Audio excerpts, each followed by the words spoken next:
ये है creator A. ये रोज सिर्फ 45 मिनट पढ़ता है, पूरे 8 घंटे की नींद लेता है, वीकेंड पर दोस्तों के साथ बाहर घूमने जाता है, और फिर भी क्लास में सबसे पहले हाथ उठाता है, एग्जाम में सबसे पहले पेपर जमा करता है। अब ये है क्रिएटर बी। रोज 4 घंटे पढ़ाई, नींद की कुर्बानी, दोस्तों से दूरी, पूरा चैप्टर हाईलाइट, एक हफ्ते में 3-3 नोटबुक भर देता है, और फिर भी किसी तरह पास हो रहा है। एक ही स्कूल, एक ही टीचर, एक ही एग्जाम। तो दोनों में फर्क क्या है?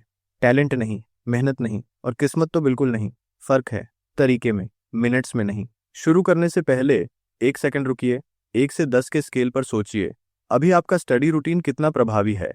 कोई एक नंबर सोचिए, उसे याद रखिए, क्योंकि वीडियो के अंत तक मैं गारंटी देता हूं आप उस नंबर को बदलना चाहेंगे।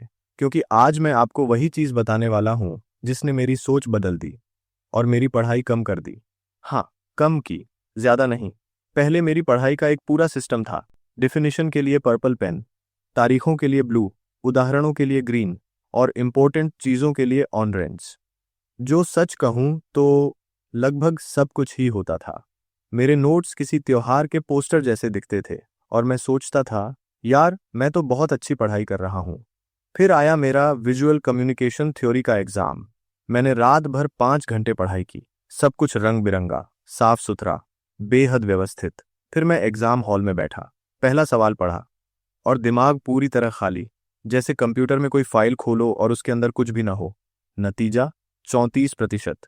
इसलिए नहीं कि मुझे परवाह नहीं थी, इसलिए नहीं कि मैंने मेहनत नहीं की, बल्कि इसलिए क्योंकि मैंने 5 घंटे ऐसी चीज में लगाए जो पढ़ाई जैसी दिखती थी, लेकिन असल में पढ़ाई थी ही नहीं, बस पढ़ाई जैसी लगती थी। ये गलती लगभग हर कोई करता है। हम पढ़ाई को एक टू डू लिस्ट की तरह ट्रीट करते हैं। चैप्टर पढ़ लिया, महत्वपूर्ण लाइनें हाईलाइट कर लीं, नोट्स दोबारा सुंदर लिख लिए, सब कुछ प्रोडक्टिव लगता है, और दिखता भी प्रोडक्टिव है। लेकिन आपका दिमाग कोई नोटबुक नहीं है। आप जानकारी डालते जाए, इसका मतलब यह नहीं कि वह वहां टिकेगी भी। जरा सोचिए, पैसिव पढ़ाई वैसी है जैसे आप पेंसिल से कोई ड्राइंग बनाओ, लेकिन कभी उसे इंक ही न करो। जैसे ही कुछ पेज को छुएगा, सब धुंधला हो जाएगा, गायब। आप यादें नहीं बना रहे, बस शब्दों पर आंखें घुमा रहे हैं और उसे पढ़ाई का नाम दे रहे हैं। और सबसे बड़ा जाल, बार बार पढ़ना अच्छा लगता है क्योंकि वह परिचित लगता है, और जो परिचित लगता है वह समझ में आया हुआ भी लगता है। लेकिन परिचित होना और सच में याद होना, ये दोनों बिल्कुल अलग बातें हैं। एक फॉर्मूला है जिसने मेरी सोच पूरी तरह बदल दी। रियल लर्निंग बराबर इंफॉर्मेशन गुणा रिटेंशन। 2 छात्रों की कल्पना कीजिए। पहला 5 घंटे पढ़ता है लेकिन सिर्फ 10% याद रखता है। दूसरा सिर्फ 1 घंटा पढ़ता है लेकिन 50% याद रखता है। आखिर में दोनों के पास लगभग बराबर ज्ञान है, लेकिन पहले छात्र ने 4 घंटे अतिरिक्त बर्बाद किए। 5 घंटे गुणा 10% रिटेंशन, यानी सिर्फ 30 मिनट की असली पढ़ाई, बाकी सब समय बर्बाद। दूसरा छात्र 1 घंटा गुणा 50% रिटेंशन, उसे भी 30 मिनट की असली पढ़ाई मिली, लेकिन उसका पूरा दोपहर बच गया। तो सवाल कभी यह नहीं था कितना पढ़ा, सवाल हमेशा यह था कितना याद रहा। जब मैंने अपना तरीका बदला, सब कुछ बदल गया। बार बार पढ़ने की जगह मैंने खुद को टेस्ट करना शुरू किया। हाईलाइट करने की जगह मैंने किताब बंद करके याद करने की कोशिश की। सुंदर नोट्स बनाने की जगह मैंने किसी दोस्त को समझाने की तरह कॉन्सेप्ट समझाना शुरू किया। मेरा रिटेंशन 10% से बढ़कर 60% हो गया, और मेरा पढ़ाई का समय आधा हो गया। पैसिव पढ़ाई वैसी है जैसे कोई और एनिमेशन बनाए और आप सिर्फ देखते रहें और सोचें कि आप सीख रहे हैं। नहीं, सीखना तब होता है जब आप खुद पेन उठाते हैं। एक्टिव लर्निंग का मतलब बस इतना है, खुद पेन उठाना, यही पूरा बदलाव है। तो अब सवाल है, आखिर करना क्या है? पहला, 30 से 50 मिनट के फोकस्ड ब्लॉक्स में पढ़िए। एक समय में एक ही लेयर पर काम कीजिए, सब कुछ एक साथ नहीं। दूसरा, रिव्यू करने से पहले खुद का टेस्ट लीजिए, नोट्स बंद कीजिए और बिना देखे याद करने की कोशिश कीजिए।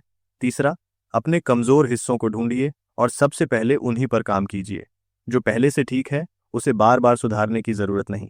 चौथा, एक्टिव तरीके अपनाइए। फ्लैश कार्ड्स, किसी को समझाना, प्रैक्टिस प्रॉब्लम्स यानी ट्यूटोरियल देखना बंद कीजिए। सॉफ्टवेयर खोलिए और खुद करके देखिए। पांचवा, नई जानकारी को पुरानी जानकारी से जोड़िए। दिमाग एक नेटवर्क की तरह काम करता है, जितने ज्यादा कनेक्शन होंगे उतनी ही कम संभावना होगी कि जानकारी भूल जाए। छठा, सोने से पहले सिर्फ 5 मिनट का रिव्यू कीजिए, क्योंकि नींद के दौरान दिमाग जानकारी को व्यवस्थित करता है और उसे मजबूत बनाता है। उसे कुछ ऐसा दीजिए जो याद रखने लायक हो।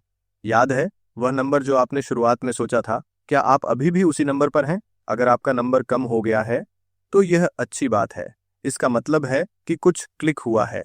जो छात्र सबसे अच्छे परिणाम लाते हैं वे बाकी लोगों से ज्यादा मेहनत नहीं करते, वे बस ज्यादा समझदारी से पढ़ते हैं और अपने समय की रक्षा करते हैं। अगर इस वीडियो ने आपकी सोच में थोड़ा सा भी बदलाव किया हो तो कमेंट में अपना नंबर लिखिए, पहले वाला भी और अभी वाला भी। मैं हूं पिक्सो और मिलते हैं अगली वीडियो में।